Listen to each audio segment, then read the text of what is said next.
So I've decided I'm going to use copper wire. That I like to work with a shorter length. I don't like to work off of the spool. So I'll just cut some off. Wrap it up.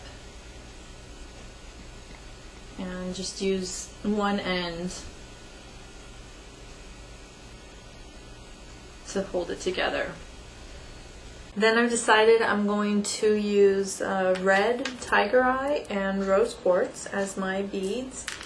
I think it's always a good idea to lay out your design in advance.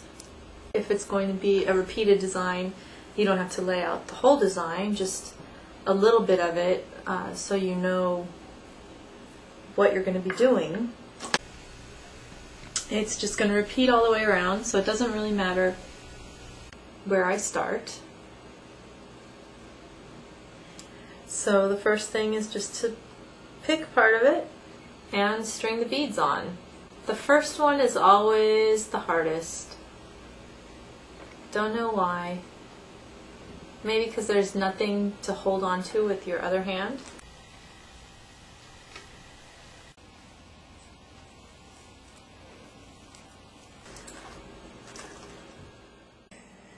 Then using the round nose pliers, come down about 1.5 inches from the free end of the wire and make a bend. Kind of make a bend that's shaped somewhat like a question mark. Then bring the short end around underneath the long end. You'll have to transfer the pliers to the other hand. Then using the needle nose pliers, pull on the wire at the same time that you're wrapping the short end around the long end. You'll wrap it about 3 times.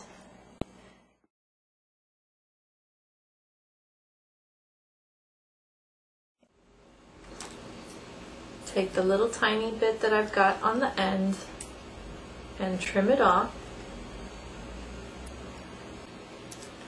Back to the needle nose pliers, flatten down so that it's nice and smooth and doesn't get caught in my hair. Push the beads down. On top of the last bead in your design, you might only have 1 bead, I've got 3. You need to leave a little bit of room. This is where those 3 wraps you're going to make are going to fit. This can be hard when you're just starting out to sort of gauge how much room you need to leave there, so as you go along you'll figure it out. That's the only advice I can give you, is just, you know, with practice you'll figure it out. Again, bend the wire around, kind of trying to make it like a question mark.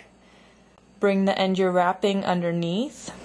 And on this side, since I've got a lot of wire to hold on to, instead of using the needle nose pliers to pull on the wire, you can just use your hands because you have a large part to grip and pull it around, again about 3 times. Really, you need to keep wrapping it around until it's flush with your bead, because you don't want to have space between the beads and the wire that you're wrapping here, or the beads might move around. If they're moving around, depending on what stone you've used, they might be really fragile and they could break.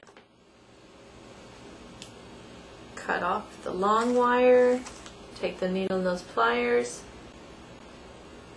and flatten it down. And there's my first link in my necklace. So for the second one. And this is the same procedure that you'll follow for most of the other links in your necklace until we get to finishing off and doing the clasp. So go ahead and put the bead on with the round nose pliers about 1.5 inches down from the end of the wire. Make that question mark kind of bend. But this time, take the first link that you made and slide it through that wire. Then go ahead and bring the short end around to the bottom. Switch hands, then use the needle nose pliers to pull the wire at the same time that you wrap it around.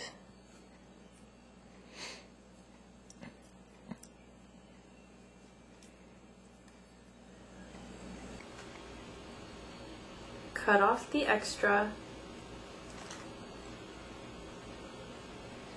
flatten down the rough edge, push my bead into place, make a question mark on top, and just pull the wire 3 times around. Cut off the extra and flatten it down. 2. And you continue on like that, just adding bead after bead, sticking to your design till you're only about 2, maybe 3 lengths away from how long you want the finished piece to be. Now say you're going and you look at the wrap that you've done and you think, that is a mess. That is really didn't turn out good at all. You can't undo it. You can't unwrap the wire. Maybe you can, but you can't use that wire again then. So what you have to do is just cut the wire off, throw it away, and try again. I'm getting close to done. The length is just about where I want it to be. So I need to put a clasp on one end. I have a lobster claw clasp in copper. So to do that, we need to put one of these on the wire first, then string on the bead,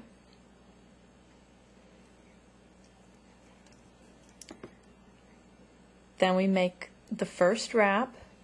I've gone farther down in my pliers because the clasp has a little bit of a fatter surface area, so I need to make more room for it in the loop that I'm creating. Slide on the clasp, bring the short end of the wire underneath, switch hands, then use the needle nose pliers to pull the wire as I wrap it around 3 times. Trim off the extra and flatten it down.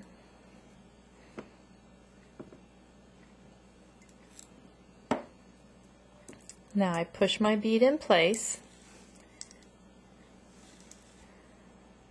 I'll make my question mark bend here, and then I'll let the rest of my necklace fall into that loop. Bring the wire under, and on this one I'm just going to pull it around 3 times until it's flush with the bead. Trim off the extra. And then it can be hard to reach in there with the regular needle nose pliers, so I'm just going to use my round nose pliers to kind of push down that extra edge so it's not sharp and sticking out anywhere.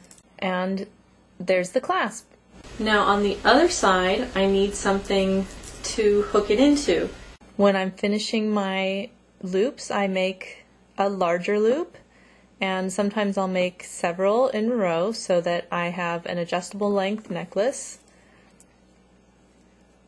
And then I just have a loop that's big enough for the clasp to secure into. So it's not that difficult, it just takes a little while to get the hang of it. I think the most uncomfortable part is just learning to pick up and put things down. When you're starting out, that there are a lot of start and stops going on, but the more you do it, the more you get used to that. And just working with the wire and learning how far up to bend and how strong it is and how resilient it can be, how much play it has. But I really love making wire wrap jewelry, so I hope you enjoy it too.